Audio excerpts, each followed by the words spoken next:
All right, rentals and turnkey. All right, of course, there is not enough rentals in the world. There's just not enough rentals in the world. Okay, and it's going to get worse and worse. Now, there's like, I know there's more moratoriums. Everybody's there's like freaking out and stuff. But the truth is, it's going to pass. Totally going to pass. There is not enough rentals in the world, and you can make a lot of money by being very smart with the passive income and passive wealth. So ultimately, rentals and turnkey rentals essentially are building passive wealth and passive income at the same time. So ultimately, you can focus on having your rentals make you money and doing the things that you want to do. And it all boils down to passive income. All I focus on now is automating and systematizing everything I do in my life, including my storage facility, so that me and my family can travel for 6 to 8 months out of the year. All right, that's our goal, traveling for 6 to 8 months out of the year. And you can do that with rentals. You can do that with passive income. Okay. Commercial and multifamily. Yeah. So everybody wants to do multifamily now. Multifamily is so competitive right now. I mean, it doesn't matter if you want to do 2 doors, 10 doors, or 100 doors, or 1,000 doors. Like, it's super duper duper competitive. I mean, as is all things, right? But even more competitive. But everybody always says that. It's been competitive for like the past 10 years anyways. But so when I say that multifamily is competitive, what that means is that you need to be doing a lot of marketing. All right. Sending out 100 letters ain't going to do it. All right. Sending out 1,000 letters. I have a student that's like, I just sent out 1,000 letters and got 5 calls. I'm like, yeah, because you can't just send out 1,000 letters. You have to send out like tens of thousands of letters. So you have to be like constantly sending out letters. I mean, the thing with real estate investing is like, you have to have money to market. That's why I said, like, you got to have money. I know people, you have to have money to market. Whether or not you have money to purchase the properties. I mean, I buy property all the time with other people's money, right? But you have to have the money to market to find the properties. Going online and finding properties just ain't going to cut it. You got to think outside the box. So that means you've got to market. This is what you're focusing on over the course of the next couple of years, is marketing, finding money to market as much as you possibly can, and creative deal structuring so that you can get these properties for very little money, or finding people to lend you money, or finding banks to lend you money. But you've got to have money. So that's it. So multifamily is one of these things where you've got to have some money. All right. You do, in order to find some property. And I highly recommend that you are not in primary markets. Primary is like in Atlanta or around Atlanta, in the suburbs, even like the way suburbs, like anywhere. Like, it's just like, if you're in Orlando, you have to be like way out in the middle of nowhere. If you're in Nashville, you cannot be in Nashville. You have to be everywhere else in Tennessee but Nashville, right? You know what I'm saying? It's like secondary and tertiary markets. It's really secondary markets of secondary cities, right? Or tertiary markets of states, if that makes sense. Commercial is like hit or miss right now, right? I mean, we're just having some serious issues with commercial. Like, you definitely don't want to be doing some retail, but you could go out and buy a storage. Like, you could figure out how to convert. Like, there's gonna be a lot of conversions of storage facilities, right? So if you're smart with those commercial properties and try to figure out, like, okay, what can we do with this thing? Like, I had one lady that called me up and she's like, she has a restaurant. It's like a commercial building with a restaurant and some offices. And she's like, I'm not making any money. I'm just losing money. Commercial is really hard right now, unless you're a big, huge company, right? And then you can afford it. So I highly recommend just kind of staying away from commercial right now. Unless it's storage facilities, warehouses, this kind of thing might be good. But retail is just not the place to be, okay, for now. Vacation rentals. There is not enough vacation rentals in the world. I mean, there's not enough vacation rentals in the United States. Nobody wants to travel like outside of the country. You all know that, right? And I mean, we went to Tampa this year and stayed at a house with a pool. It was awesome. Oh my gosh. There needs to be more houses with pools. There needs to be more vacation houses. That's what I'm telling you. That's the way it's going. So if you want to get into like vacation rentals, I think that's a plus, and actually we have like several teachers, like we've broken it up to like luxury vacation rentals, urban vacation rentals, like urban rentals, and then we've done even arbitrage. So we're going to have a whole bunch of because like, it's going to be hot. People want to just try. People want to travel, but they want to leave the country. So you either got hotels and you got vacation rental homes, right? So we got to just like, this is a hot topic. This can be a very hot topic. And the good thing is that you have an exit strategy. You can always just rent it out if you can't make enough money to, to pay the mortgage. It's like, okay, I'll just rent this one out, which is good. Just as long as you make sure you cover your mortgage with, with the amount of money that you make. Okay. Finally, self-directed IRAs. Yes, definitely. If you do not understand self-directed IRAs, be on the lookout, because we got lots of sponsors that are going to come in and teach you all about utilizing self-directed IRAs. Everybody needs to be utilizing self-directed IRAs in some form or fashion, right? You need to have a Roth account or a 401k or an IRA, whatever it is, and utilize that to invest in property. Okay.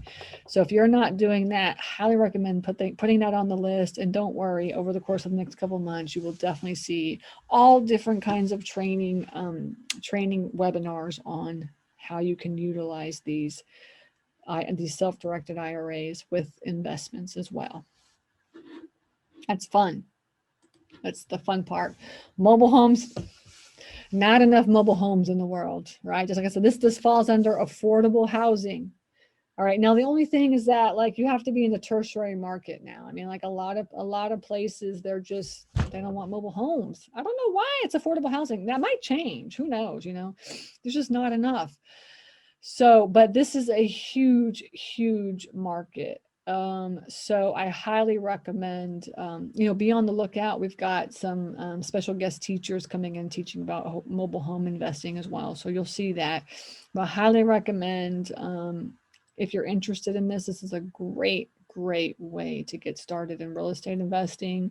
You don't have to wholesale to get started. You don't have to rehab to get started, right? You can just go directly into mobile homes or to vacation rentals or whatever is multifamily or self-storage. Like, you don't have to wholesale and rehab if you don't want to. And mobile homes is a great way. And there's just not enough mobile homes in the world, honestly. And there ain't nothing wrong with them. All right. They are cash cows, essentially. They are cash cows. And RV parks, we have down here RV parks. Also, there is not enough RV parks in the world. All right. It's just, because everybody's going to be traveling within the country. Over the course of the next couple of years, people are just not going outside the country. And, RV parks, now they're getting like, the thing is like, I see a lot of RV parks going up, but they're like the big fancy ones. And it's like, why? Like, people can't afford big fancy RV parks right now. You can't afford $80 a night. You can afford like $30 a night. So look for these RV parks where you can charge like $30 or $40 a night. There's not enough of these in the world. People think that they can just charge so much more. It's like, I'm like, if I'm going to pay $80 a night, why don't I just go get a hotel room? So think about it that way. Like, these families that are going to be here, they want to go out, they want to travel, they want vacation homes, but they can't afford $200 a night for a vacation home. I stayed in a vacation home, like in an Airbnb, a couple of weeks ago down in Valdosta. We were going to go check on the storage facility that we bought. And I paid $100 a night. And I'm going to tell you, this Airbnb, it was horrible. It was horrible. It was like a Days Inn. I mean, I put on my comment on my review, I was like, I equate this to a Days Inn. I don't know why this would be $100 a night. And I really think that, like, I mean, come on, why do you charge so much money for this stuff? Think about like the market, what's happening. People need to go out and go traveling now. So if you're really into RVs and RV parks, which we're like big RV people, just think about like affordable vacations as well. Like, it's not like luxury vacations all the time. It's also affordable vacations. Okay. So you could totally find a niche in that, is what I'm saying. And then, a really good place to find to get RV parks is mobile home parks that are like going on the wayside. Essentially, what I'm seeing is a lot of people come in and buy like like, horrible mobile home parks, I'm talking about, with like 10 or 20, units. And then like, they're just old and nasty and falling apart because they were built in the 70s or whatever. They take all those out and make it into an RV park, or they make it even to a tiny home park, which is very smart as well too. I've seen that, which could be a very good investment. Okay, storage and signage. Yeah, storage, storage. I do storage. You guys all know storage is the best kept secret in the real estate investing world. But you got to, it's just, it's somebody's taste, really. If you're interested, you're interested, and if you're not. But no, storage is one way, definitely. There's not enough storage in the world. Unfortunately, we Americans, we like to buy our crap. Did you know that on average, an American household has like 250,000 items in their house? Can you imagine 250,000 items? And they just keep buying. We just keep buying, especially now we're sitting at home, we're bored. We're sitting there just like buying stuff online, and it's just like so bad. So, so storage is never going to go away. In fact, it's more and more and more right now. So storage is also a very good way to get in there into investing. And I will be doing a monthly storage training. So make sure you keep your eye out for that. I'm not sure when I'm going to do it. Sometime in February I start, but just keep your eye out for that. Signage. Signage is also so good. I mean, I called like a sign. I was like, how much is it to market on this sign? It was like off like one of the major highways here in Atlanta. I was like, kind of like out, like not in the downtown, but like in the outer suburbs area. And he charged $1,600 just for the graphics, just to get the graphics done. It was $1,600. And then it was $1,600 a month. $1,600 a month. And what he did is, and he went out, he just, he went out and he went along highways, and he just went out and tried to find like where he like land that was near like major roads that he could put a sign there. That's what he did. I mean, it's actually very genius. And he's got this major company that he makes money on just by doing, that's it. He's got like a little plot of land. He throws a sign on, and then he charges $1,600 a month on that sign. Can you imagine? So signage is also a very good way if you're interested in, that's real estate. That's real estate. I know people don't think about this, but it's real estate. Yeah. And tax liens. Yes, tax liens is like in a good and a bad market is good. But the only thing is, in tax liens in a good market, people are really, they're bidding high at the auctions. All right. So we'll see what happens over the course of the next couple of years, and people start, bowing out and stuff. Because I remember back in the day, you could go to like the tax liens and get, houses for $500 to $5,000. And now it's like what happens is that people want to come in and they just want to make that money on the loan, right? Because you make, and like anywhere from 10 to 20%, depending on which state you're in, you'll make like X amount of money just by paying that lien off, and then just hoping that they come in and pay the loan off, and then you just make that percentage. So people really get into tax liens just to be lenders. That's really what it is. And then the end, sometimes you get a property. That's kind of how your mindset should be with tax liens. Just like, okay, I'm going to get in there. I'm going to bid on this. If I get it, great. And I'll get anywhere from 10 to 20% interest on it, for a year. And that's just how much money I make, right? And if they don't pay and I get the house, awesome. But if they do, then, that's just how it is. And that's kind of how your mindset should be. But you can definitely get really good property this way. Definitely, especially in tertiary markets. See, everybody wants to go to like primary markets, but really secondary markets as well too. It used to be just primary. Now people are going to secondary markets. Nobody going to the courthouses for the tertiary market. So if you want to get into tax liens and you say, I only have like $5,000 or whatever, I mean, you could get out there and you could really, you can bid on like property and get property for super cheap. Okay. In the tertiary markets. And the only thing with tax liens is, like I said, it's really, it's a lot of work. It's a lot of due diligence, right? So it's kind of as much work as wholesaling and rehabbing is. That's how much tax liens are. Every state is completely different. You really have to learn your state laws. Great way to build up your pipeline, essentially, is what it is. But it's a lot of work in order to do that. Land. Yes. Oh my gosh, land. I love land. And land is a really good way to make money as well too. Land is in a good market or in a bad market. You can make money in land. And, so you can either wholesale land or you can wholesale it, right? So you just have to do marketing. It costs money to market, right? So just remember, for marketing, it's going to cost money. Or you can, and if you find any properties, you can either wholesale it, right? So that means you find a buyer for it. You put it under contract and then you find a buyer for it. Or you get them to owner finance that land to you, or you can buy it and owner finance it to somebody else, and you can make some money on that.